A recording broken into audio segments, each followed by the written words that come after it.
નમસ્તે મિત્રો, આજે આપણે વાત કરવાના છીએ કેનેડામાં પંજાબી ઢાબા પર બનેલી ઘટના। કેનેડાના એક શાંત અને હરિયાળા શહેરમાં ભારતીયોની મોટી વસ્તી હતી। વર્ષો પહેલા પોતાના સપનાઓને સાકાર કરવા માટે પંજાબના એક નાના ગામમાંથી આવેલા હરભજનસિંહે ત્યાં એક નાનું પંજાબી ઢાબું શરૂ કર્યું હતું। શરૂઆતના દિવસોમાં ઢાબા પર બહુ ઓછા ગ્રાહકો આવતા। ઘણી વખત આખો દિવસ પસાર થઈ જતો અને 2-4 ગ્રાહકો જ ભોજન કરવા આવતા, પરંતુ હરભજનસિંહે ક્યારેય હિંમત હારી નહોતી। તેઓ કહેતા, મહેનત અને સારી નીતિ ક્યારેય વ્યર્થ જતી નથી। તેમની પત્ની ગુરમીત કૌર પણ તેમની સાથે ખભે ખભો મિલાવીને કામ કરતી। તેમની યુવાની દીકરી સિમરન અભ્યાસની સાથે ઢાબામાં મદદ કરતી। ધીમે ધીમે લોકો માત્ર ભોજનના સ્વાદ માટે નહીં, પરંતુ ત્યાં મળતા પ્રેમ, સન્માન અને આત્મીયતા માટે પણ આવવા લાગ્યા। થોડા જ વર્ષોમાં આ ઢાબું આખા વિસ્તારમાં ઓળખાતું બની ગયું। ત્યાં આવતા અનેક વ્યક્તિને એવું લાગતું કે જાણે પોતાના જ ઘરમાં બેઠા હોય। ગરમા ગરમ રોટલી, સુગંધિત દાળ, તાજું શાક અને મીઠા સ્વાદથી મળતો આવકાર, આ બધાએ ઢાબાને ખાસ બનાવી દીધું હતું। અનેક દેશોના લોકો પણ ભારતીય ભોજનનો સ્વાદ માણવા અહીં આવતા। હરભજનસિંહે દરેક ગ્રાહકોને એક સરખું માન આપતા। કોઈ ગરીબ હોય કે ધનિક, કોઈ સ્થાનિક હોય કે વિદેશી, તેમના માટે સૌ સમાન હતા। લોકો કહેતા કે આ ઢાબાની સૌથી મોટી ઓળખ તેનો સ્વાદ નહીં, પરંતુ તેના માલિકનું મોટું હૃદય છે। એક દિવસ શિયાળાની કડકડતી સાંજ હતી। બહાર સતત વરસાદ વરસી રહ્યો હતો। ઠંડી એટલી વધારે હતી કે રસ્તા પર લગભગ સૂમસામ થઈ ગયા હતા। ઢાબામાં થોડા ગ્રાહકો ભોજન કરી રહ્યા હતા। રસોડામાંથી ગરમા ગરમ ભોજનની સુગંધ આખા ઢાબા પર ફેલાઈ રહી હતી। એ દરમિયાન દરવાજો ધીમેથી ખુલ્યો। અંદર લગભગ 70 વર્ષના એક વૃદ્ધ પ્રવેશ્યા। તેમના કપડાં ભીના થઈ ગયેલા હતા, હાથ ઠંડીથી ધ્રુજી રહ્યા હતા અને ચહેરા પર થાક સ્પષ્ટ દેખાતો હતો। તેઓ ધીમે ધીમે અંદર આવ્યા અને એક ખૂણામાં ઊભા રહી ગયા। ઢાબામાં બેઠેલા કેટલાક લોકો વૃદ્ધ તરફ આશ્ચર્યથી જોવા લાગ્યા। કોઈએ ધીમા અવાજે કહ્યું, લાગે છે આ માણસ પાસે ભોજનના પૈસા પણ નહીં હોય। બીજાએ હસીને કહ્યું, આવા લોકોને અંદર આવવા જ ન દેવા જોઈએ। વૃદ્ધે કોઈ તરફ જોયું નહીં। તેઓ શાંતિથી હરભજનસિંહ પાસે આવ્યા અને નમ્ર અવાજમાં બોલ્યા, બેટા, 2 દિવસથી પેટ ભર્યું નથી। જો શક્ય હોય તો થોડું ભોજન આપી દો। મારી પાસે પૈસા નથી, કામ મળશે તો પછી ચૂકવી દઈશ। આ શબ્દ સાંભળીને થોડા ગ્રાહકો ગુસ્સે થઈ ગયા। એક વ્યક્તિ ઊભો થઈ બોલ્યો, જો આજે એકને મફત ખવડાવશો તો કાલે 10 લોકો આવી જશે। બીજાએ કહ્યું, ધંધો ચલાવવો હોય તો નિયમ રાખવા પડે। આખા ઢાબામાં થોડા સમય માટે શાંતિ છવાઈ ગઈ। બધાની નજર હરભજનસિંહ પર હતી। હવે તેઓ શું નિર્ણય લે છે તે જોવા દરેક ઉત્સુક હતો। હરભજનસિંહ થોડો સમય વૃદ્ધના ચહેરા પર તરફ જોતા રહ્યા। પછી તેમના ચહેરા પર હળવું સ્મિત આવ્યું। તેમણે પ્રેમથી વૃદ્ધનો હાથ પકડ્યો અને કહ્યું, અહીં કોઈ ભૂખ્યો માણસ પૈસા ન હોવાને કારણે પાછો જતો નથી। તમે અમારા મહેમાન છો। તેમણે પોતાની દીકરીને કહ્યું કે સૌથી ગરમ રોટલી, દાળ, શાક અને મીઠાઈ પીરસો। વૃદ્ધને સન્માનથી બેસાડવામાં આવ્યા। તેમની સામે ગરમ ભોજન મૂકવામાં આવ્યું। વૃદ્ધની આંખોમાંથી આંસુ આવી ગયા। તેમણે ભગવાનનો આભાર માન્યો અને ધીમે ધીમે ભોજન કરવાનું શરૂ કર્યું। આ દ્રશ્ય જોઈને ઢાબામાં બેઠેલા ઘણા લોકો મૌન થઈ ગયા। થોડા સમય પહેલા વૃદ્ધનું અપમાન કરનારા લોકો પણ શરમ અનુભવવા લાગ્યા। ભોજન પૂરું થયા પછી વૃદ્ધ હરભજનસિંહ પાસે આવ્યો। તેમણે બંને હાથ જોડ્યા અને કહ્યું, આજે તમે મને માત્ર ભોજન નથી આપ્યું, પરંતુ માણસાઈમાં મારો વિશ્વાસ પાછો આપ્યો છે। ભગવાન તમારી મહેનતને અનેક ગણી વધારશે। આટલું કહી તેઓ ધીમે ધીમે વરસાદમાં બહાર નીકળી ગયા। હરભજનસિંહ ફરી પોતાના કામમાં લાગી ગયા। તેમને ખબર પણ નહોતી કે ઢાબાના એક ખૂણામાં બેઠેલા એક યુવાને આ આખી ઘટના પોતાના સાધનમાં શાંતિથી ચરિત્ર કરી લીધી હતી. કોઈને જાણ પણ ન થઈ કે આ નાનકડો ક્ષણ થોડા દિવસોમાં હજારો નહીં લાખો લોકો સુધી પહોંચવાનો હતો. બીજા દિવસે સવારે હરભજનસિંહ હંમેશની જેમ વહેલા ઢાબા પર પહોંચ્યા, પરંતુ આજે કંઈક અલગ જ દ્રશ્ય હતું.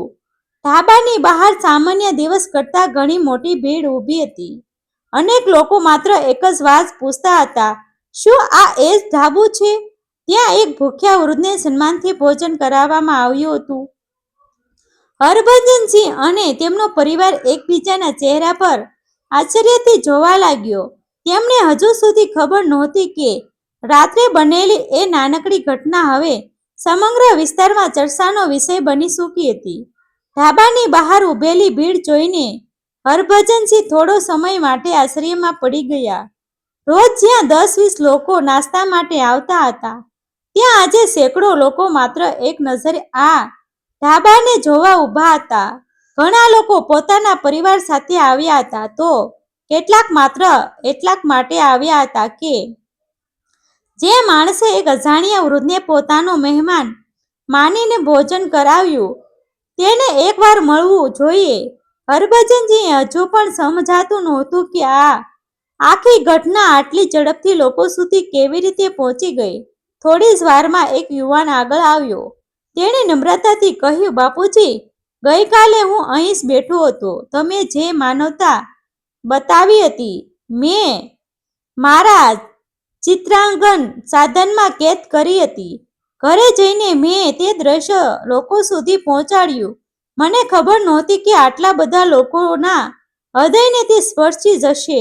હરભજનસિંહે થોડા ક્ષણ મૌન રહ્યા.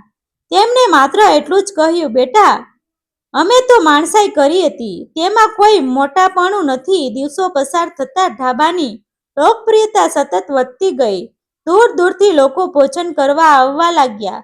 ઘણા ગ્રાહકો ખાસ કરીને પોતાના બાળકોને સાથે લાવતા અને કહેતા, અહીંથી ભોજન કરતા પહેલા માણસાઈ શીખશો. ઢાબાની દિવસો પર હવે લોકો પોતાના હાથથી લખેલા આભારના સંદેશ મૂકી જતા. કોઈ લખતું, અહીં ભોજન નહીં પ્રેમ મળે છે, તો કોઈ લખતું, આ ઢાબાએ અમને યાદ અપાવ્યું કે દયા હજુ જીવિત છે. પરંતુ ત્યાં સફળતા આવે છે, ત્યાં ઈર્ષ્યા પણ જન્મી લે છે. એ શહેરનો એક મોટો વેપારી ઢાબાની વધતી લોકપ્રિયતા જોઈને અવ્યસ્ત થઈ ગયો. તેને વિચાર્યું કે જો આ ઢાબું પોતાના હાથમાં આવી જાય તો ઘણો લાભ થઈ શકે. એક દિવસ તે હરભજનસિંહ પાસે આવ્યો અને બોલ્યો, તમારું ઢાબું મને વેચી દો. બદલામાં હું તમને એટલા પૈસા આપીશ કે 7 પેઢી સુધી કામ કરવાની જરૂર નહીં પડે. હરભજનસિંહે હળવેથી સ્મિત કરીને બોલ્યા, આ ઢાબું માત્ર કમાણીનું સાધન નથી. આ અમારી મહેનત, અમારા સંસ્કાર અને હજારો લોકોના વિશ્વાસથી ઊભું થયું છે. તેની કિંમત રૂપિયા કે સંપત્તિથી નક્કી થઈ શકતી નથી. વેપારીનો ચહેરો ઉતરી ગયો. તેણે મનમાં નક્કી કર્યું કે જો પ્રેમથી કામ નહીં બને તો બીજા રસ્તે અપનાવશે. થોડા દિવસો પછી ઢાબાના કેટલાક કર્મચારીઓને વધારે પગારની લાલચ આપવામાં આવી. ખોટી અફવાઓ ફેલાવવામાં આવી કે ઢાબાનું ભોજન હવે પહેલા જેવું રહ્યું નથી. છતાં લોકોનો વિશ્વાસ ડગ્યો નહીં. જે લોકો એકવાર અહીં આવતા, તેઓ ફરી પાછા જરૂર આવતા, કારણ કે તેઓ જાણતા હતા કે અહીં ભોજન સાથે સન્માન પણ પીરસાય છે. એક ઠંડી સાંજે ઢાબાનો દરવાજો ફરી ધીમેથી ખુલ્યો. અંદર પ્રવેશ કરનારને જોઈને હરભજનસિંહ તરત ઓળખી ગયા. એ જ વૃદ્ધ ફરી સામે ઊભા હતા. આ વખતે તેના ચહેરા પર આત્મવિશ્વાસ હતો અને તેમની સાથે કેટલાક પ્રતિષ્ઠિત લોકો પણ હતા.